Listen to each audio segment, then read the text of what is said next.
You're listening to the I Love You Keep Going podcast with George Haas. For more information, please visit our website at www.mettagroup.org. That's www.mettagroup.org. So, welcome everybody. This is I Love You Keep Going. It is February 22nd, 2024. It's 7:38 p.m. Pacific Standard Time. And I thought that I would talk a little bit about householder practice tonight.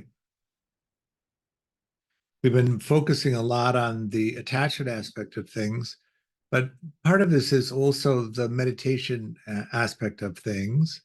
And I get quite a bit of inquiry into how to organize a householder practice, how much to practice, what to practice.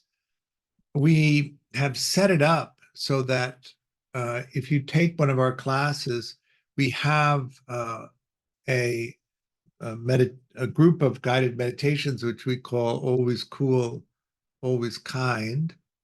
And it's 90 hours of guided meditation. In the beginning, there's 20 hours of basic meditation instruction. So if you're just beginning on the path, that explains the basic techniques, see, hear, feel, and it explains the investigating self-generated emotion, stopping afflictive self-generated emotion, quantumizing the pool of poison and pain, and also the heart practices. Our approach is a metta-vipassana approach. So metta, or loving kindness, stands in for the Brahma Viharas, or the divine abodes, loving kindness practice, compassion practice, sympathetic joy practice, and equanimity practice. And then on the Vipassana side, Vipassana means to divide and to see clearly. That's where we pull apart the sensing experience and how that sensing experience comes together to form conceptual reality. So we talk about this in terms of ultimate reality, which is the pure sensing data that comes in through the various sense gates. Touching, seeing, hearing, tasting, smelling, and mind is the other aspect of that. Mind is actually the thing that selects what your attention focuses on so that you can grab that mind moment or that sensing experience. In a combined metta-vipassana way of practicing, the intentional development of positive states is wrapped up in the exploration of how we create the experience of self and world moment by moment. One of the things to understand is in pulling apart the way that you experience yourself and the way that you experience the world, what we're trying to get at is the conditioning that creates the meaning threads that we attach to the sensing experience. So let me break that out a little bit. When we sense things, we're grabbing data, really. I like to use that word, a sensing experience, but it isn't fixated or formed or assigned any particular meaning at that point. This is pre the self experience, which knows conceptual reality. And then that sensing experience is then organized for what needs immediate attention, what doesn't matter whether we get to it or not. And then is there time and safety for pleasant experience?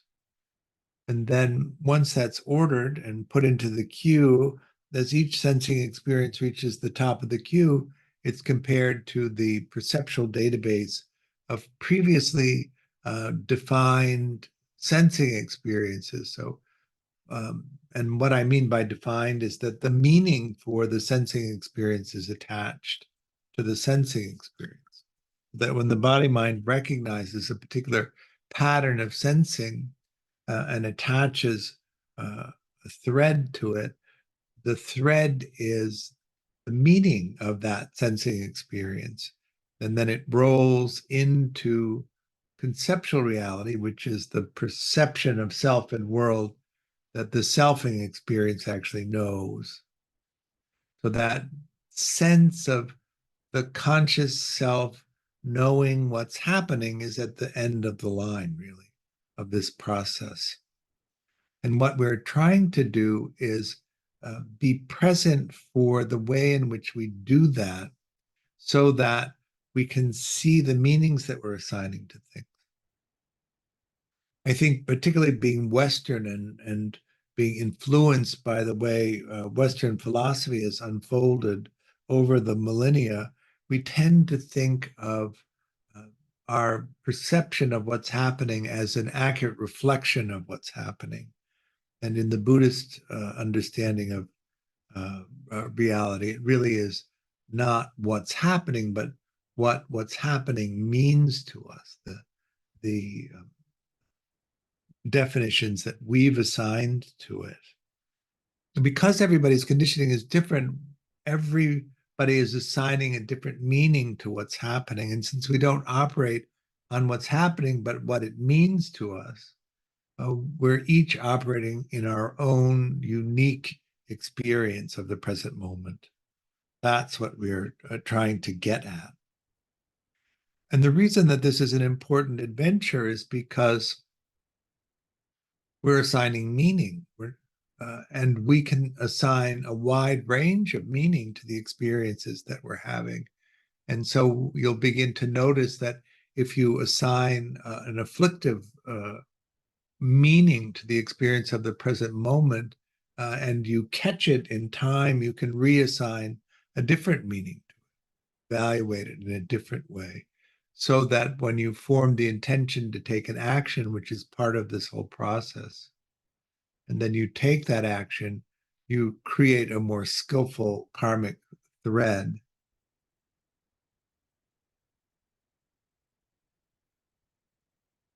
One of the things about getting things wrong, particularly in relationship to other people, is we can skew our reactions to what's happening and cause damage to the relationship, sometimes irreparable damage to the relationship because of the meaning that we give it, not tracking that the reaction that we have in the present moment is coming from meanings that really aren't what's happening in the present moment. So when we organize practice, really at the beginning, what we want to make sure that we've developed sufficiently is enough concentration to hold the technique well enough to have the insight that the technique is meant to provide to us. So you tend to have the experiences, the meditative experiences that are associated with the kind of practice that you do. You practice in one way and you have one set of insights. You practice in another way and you have another set of insights. I typically teach Theravada practices, so the original Hinayana version of Buddhism. And those techniques tend to produce experiences around self and no self, primarily. If you know your Buddhist history, Bodhidharma went to carry Buddhist practices into China, and Chan was developed there, and then that migrated toward Japan, and Chan in Japan became Zen, and Chan then went into Tibet, and when it went into Tibet, it became Vajrayana. So the third turning of the wheel is the Tibetan practices. The second turning of the wheel is Chan and Zen. And the first turning of the wheel is the Theravada practices. When the Muslim hordes invaded India around 700, they destroyed all of the Buddhist monasteries. And so that first turning of the wheel really survives more in Southeast Asia. And a lot of the original texts of Theravada Buddhism survived only in the monasteries in Tibet. So one of the things about Buddhism moving through the different cultures is that it's been adapted by the culture. It's an interesting thing to understand in the way that so much of the meaning that we assign to things, which we're exploring in meditation, has a cultural origin. There's a utility to that, to learning the nature of culture, because all of the things that we use as society-wide to get along and to organize the daily um, survival stuff, food, clothing, shelter, medicine, comes to us through the learning of our culture. We don't have to reinvent the wheel, as my mother would say, because the culture teaches us how to use a wheel. We don't have to reinvent fire. Our culture teaches us how to use fire. We don't have to learn to grow our food. Our culture teaches us how to acquire that.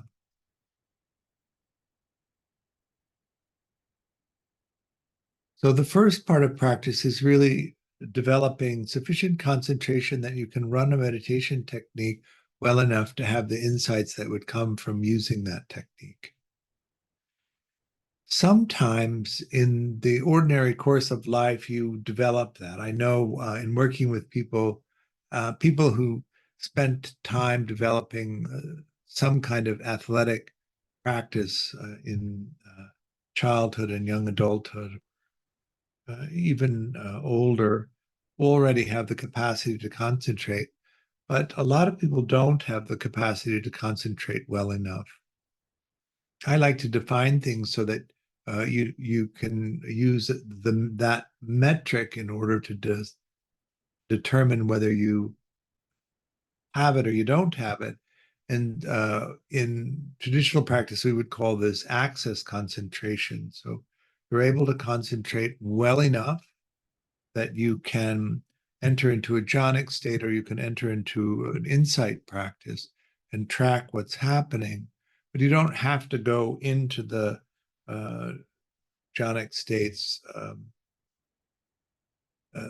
that level of concentration is more than what you really need for that. So what I use as a metric is the ability to anchor your attention to uh, where you're tracking the breath. So this is a breath counting strategy. Tip of the nose, opening of the mouth, back of the throat, rising of the chest, rising of the belly. And you're able to track in and out the sensations of the breath for a period of 10 minutes without getting caught up in thinking even once. That would be good enough.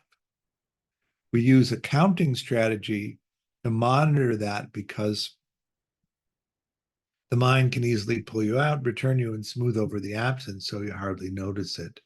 When you're not really paying attention to concentration, you come in and out of the present moment, and the mind doesn't pay so much attention to that. So counting the breath up and down to 10 at the end of the out breath only for 10 minutes without getting caught up in thinking once and losing the count. So you'll notice in the guided meditations that we've developed, we use the counting strategy as a way of priming the meditations. One of the things also to understand about householder practice is that we tend to get scattered pretty easily because of all of the different inputs and all of the different things that we need to attend to during the day. So that one way to organize a practice is to begin each period of sitting on the inside side of practice with a breath counting or some other concentration practice, so that you settle the mind in and then go into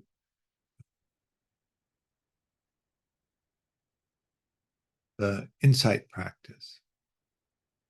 In a Metta practice, we're balancing the heart side with the insight side.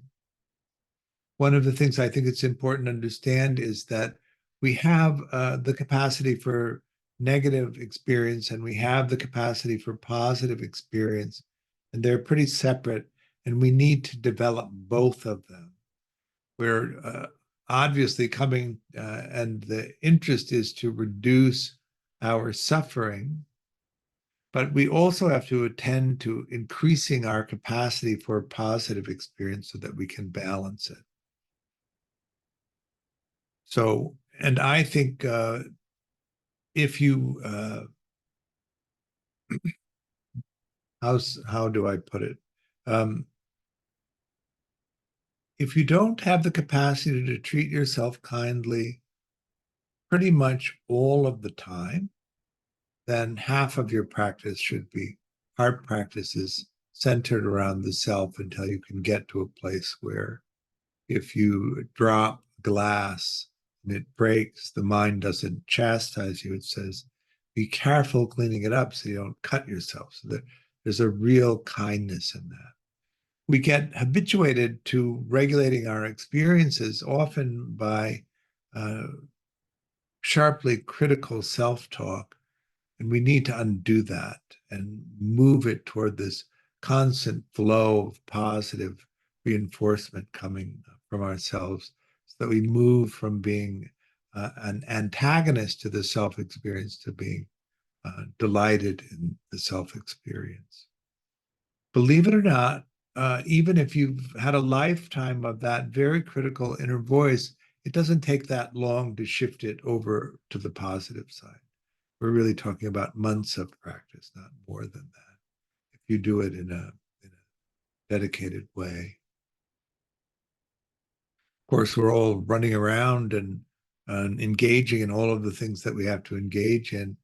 So the idea then would be, how much time and when do you get your meditation practice in? And this is going to vary, I think, depending on how you are, really. Everybody's different, of course. For me, it's right in the morning that makes sense to do it, because I'm not distracted by all of the other things. When I'm awake and present, and I begin the day by doing it. I think that as a householder practice, uh, as a standalone householder practice, there should be some more intense practice periods embedded in it. But basically, 25 minutes or 40 minutes in the morning is a good amount to do. Let's say 6 times a week. So it's not like a relentless pressure to do this, but to organize in that way.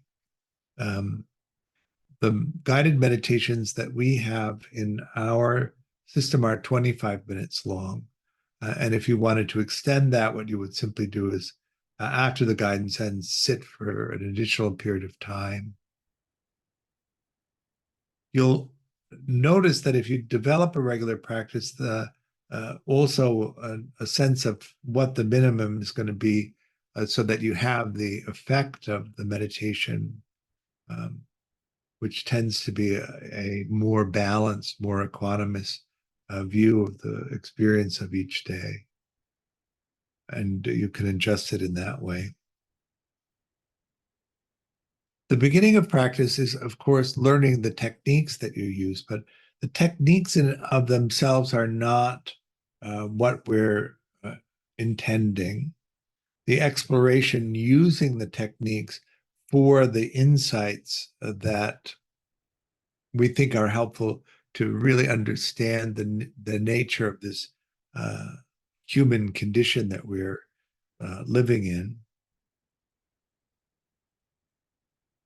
So once you've developed the basic techniques, then you begin to apply them to investigate the nature of experience.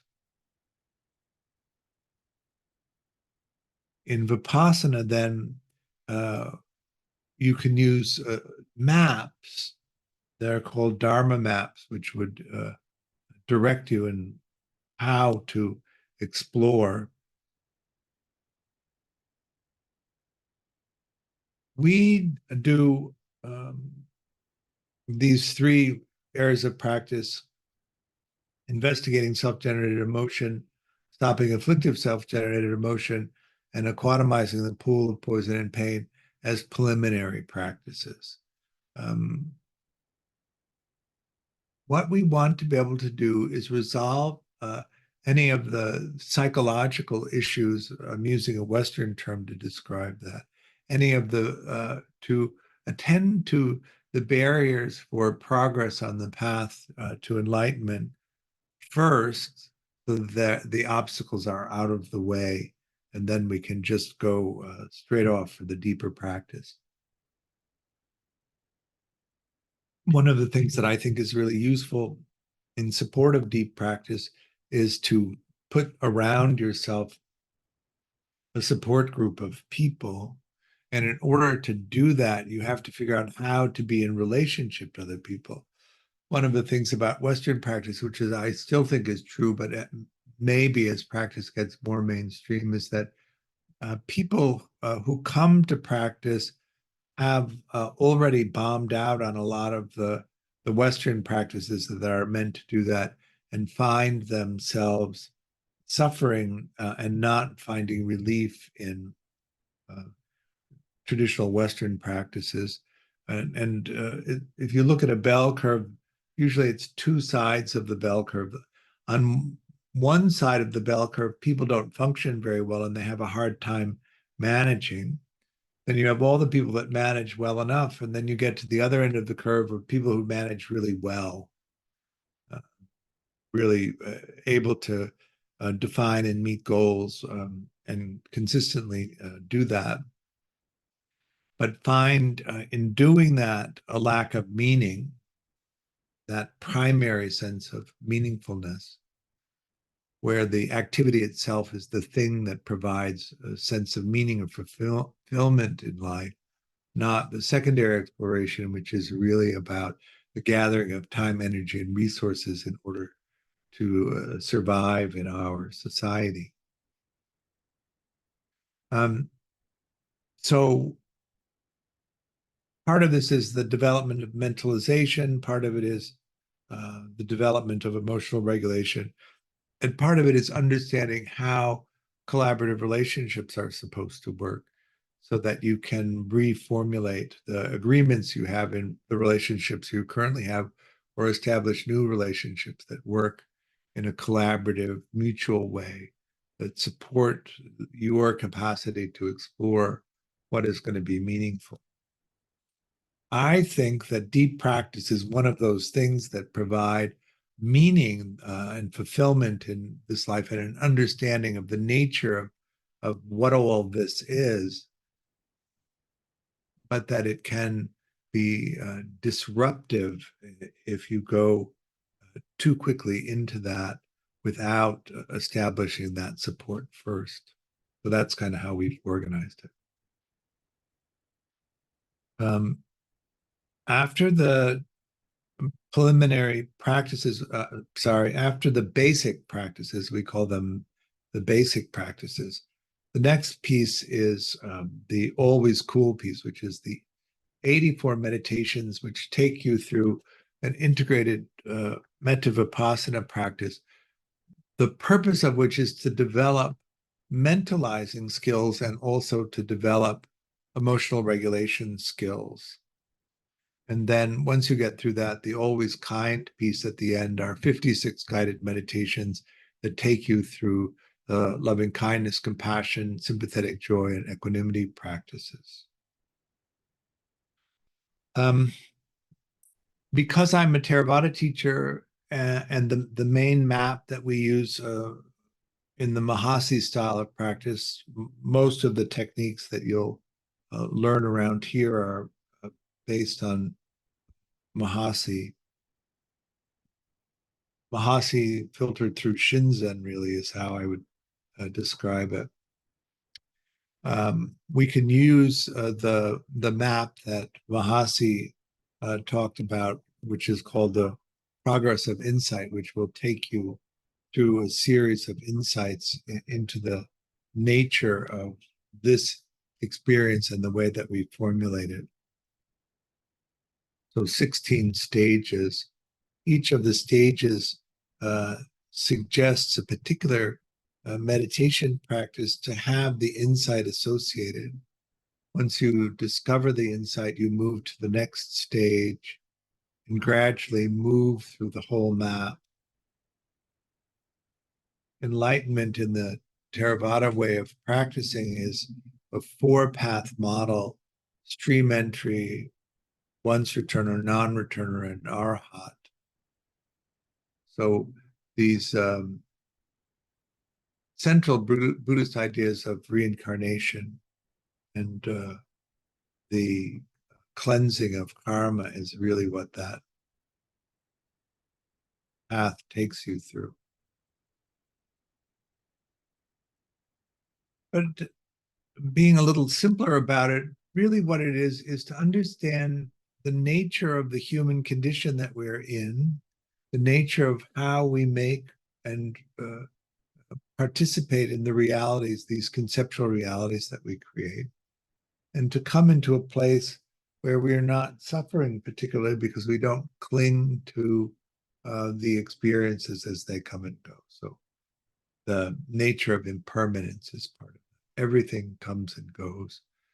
Suffering comes from clinging or grabbing onto the sensing experiences as they arise that we want to hold on to, resisting the sensing experiences and the reality that we make from them that we don't want to experience. Old age, sickness, and death, of course. We live in a body, doesn't last. Maybe you've noticed. When I sit with a group of people that are in the 20s and we start talking about aging, they have zero clue what we're talking about. But with people who are a little bit older, you begin to get the sense. And then, of course, the older you get, the more that process accelerates, to the point where you actually can conceive that this isn't just going to keep going. I think is hilarious. In the West, we're so good at the denial of death, and yet it's so influential in the way that we understand things. Every moment is lost.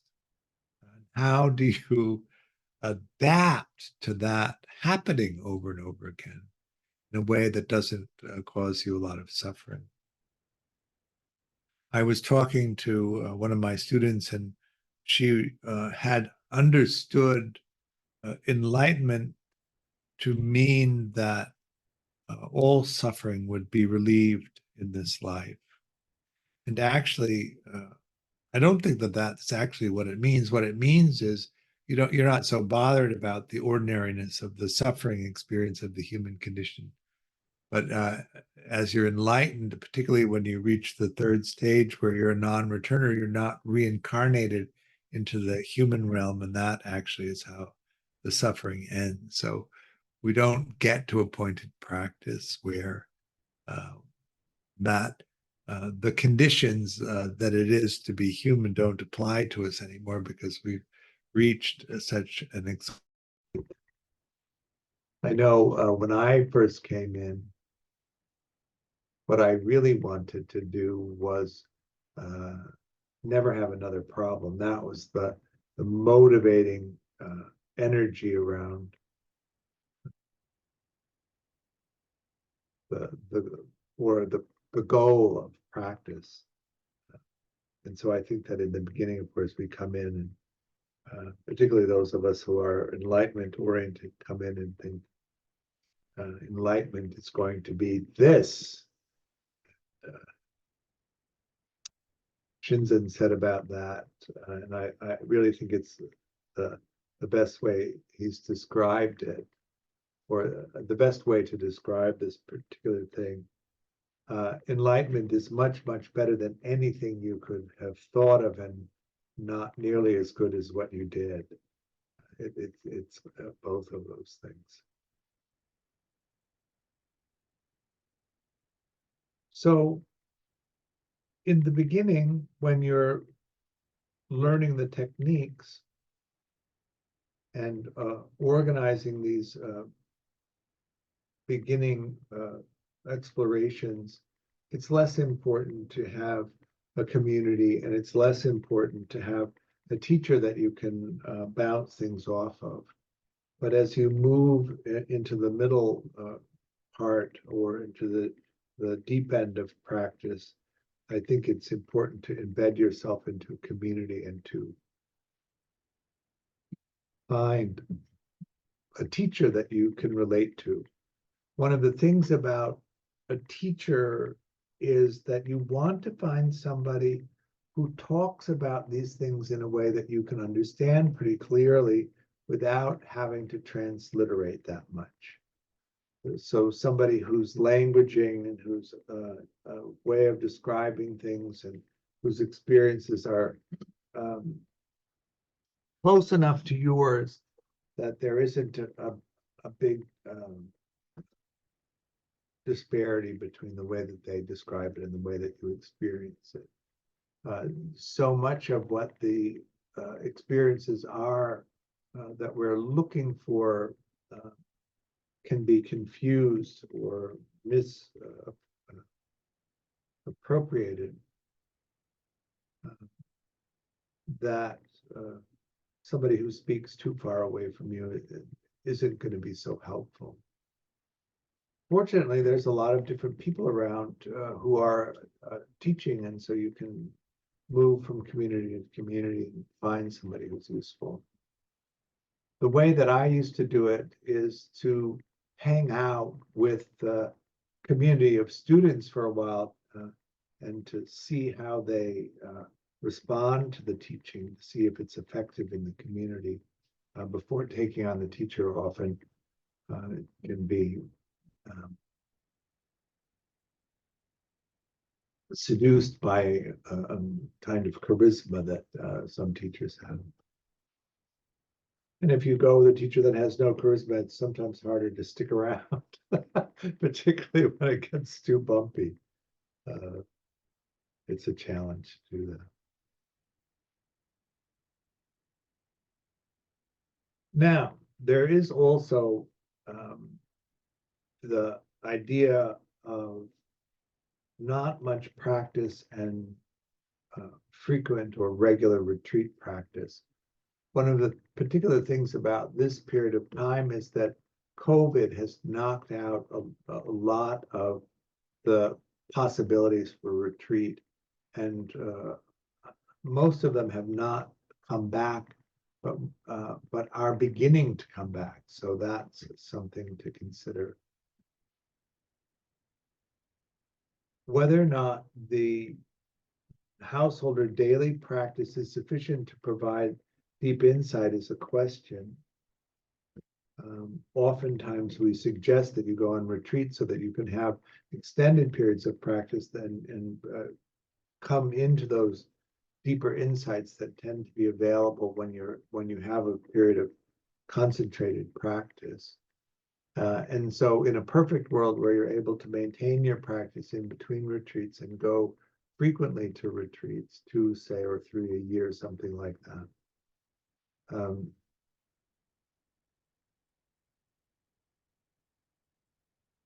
Do both.